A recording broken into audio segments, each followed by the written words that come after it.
Hai, apa kabar nih?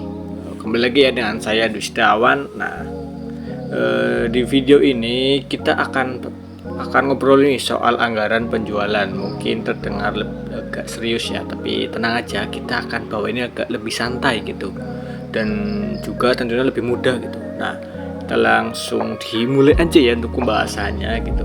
Nah, anggaran penjualan gitu.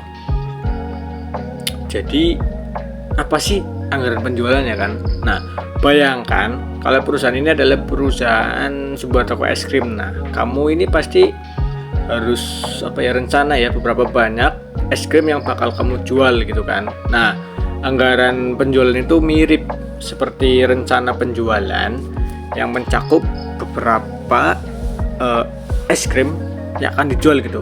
Mulai dari harganya berapa dan kapan serta di mana bakal dijual gitu. Terus juga menurut Tendi ya Haruman dan Sri Rahayu ini mengatakan anggaran penjualan ada rencana super detail tentang penjualan selama periode tertentu. Tuh, ibaratnya ini kayak peta yang bakal nuntun kita ke tujuan perjalanan yang luar biasa gitu. Jadi mantap. Terus juga kenapa sih ya kita itu butuh anggaran penjualan? Ini juga disebutkan menurut para ahli ada beberapa manfaat keren nih dari anggaran penjualan gitu. Di antaranya ya, yang pertama mengurangi ketidakpastian. Jadi kamu ini nggak perlu nih lagi bingung soal berapa banyak es krim yang bakal terjual di bulan depan gitu. Semuanya itu sudah direncanakan gitu kan. Jadi kamu ini nggak akan bertanya-tanya lagi loh, kira-kira bulan depan itu akan terjual berapa piece ya gitu. Nah, karena sudah direncanakan, jadi kita tahu nih perkiraan mungkin bulan depan kira-kira akan terjual itu sekitar 100 piece atau mungkin 200 piece gitu.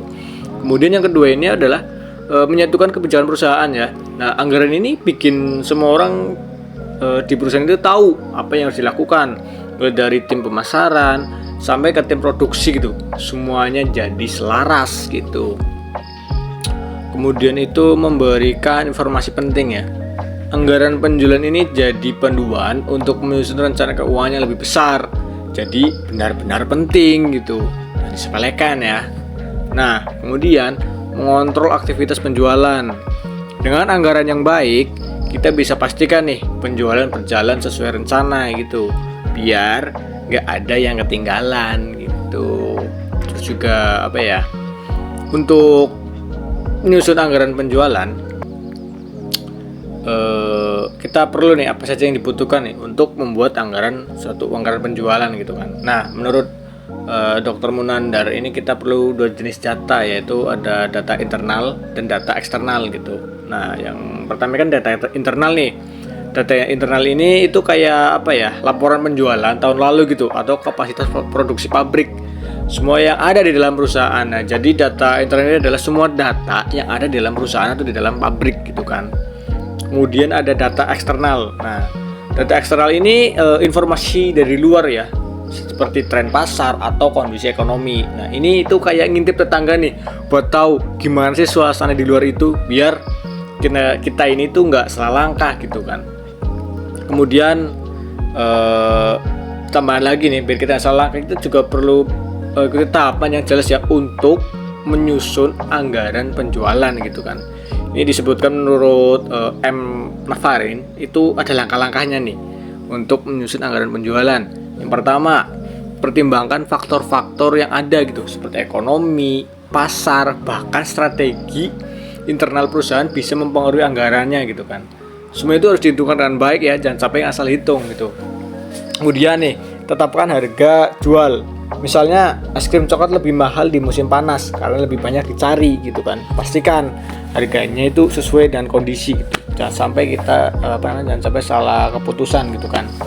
Nah, terus yang ketiga ini taksir penjualan ya. Ramalkan nih berapa banyak produk yang akan terjual gitu kan.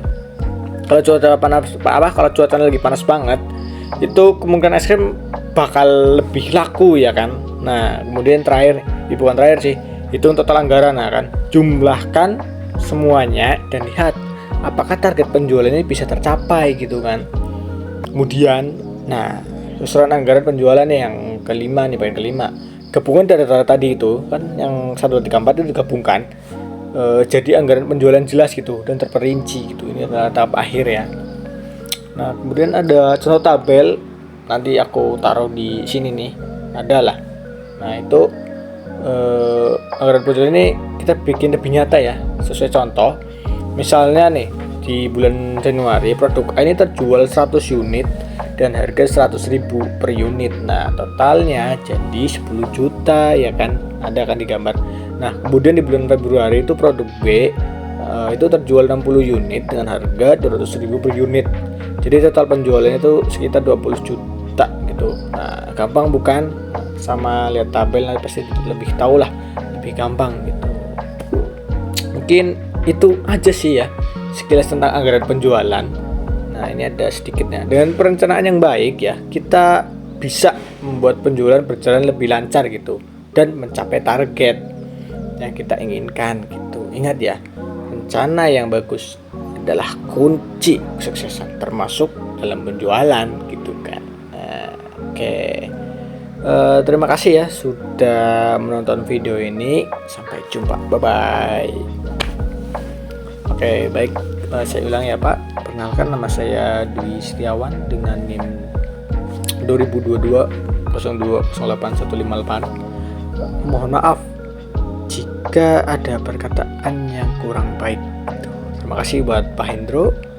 Mungkin sekian dari tugas video saya. Izin untuk mengumpulkan Pak. Terima kasih.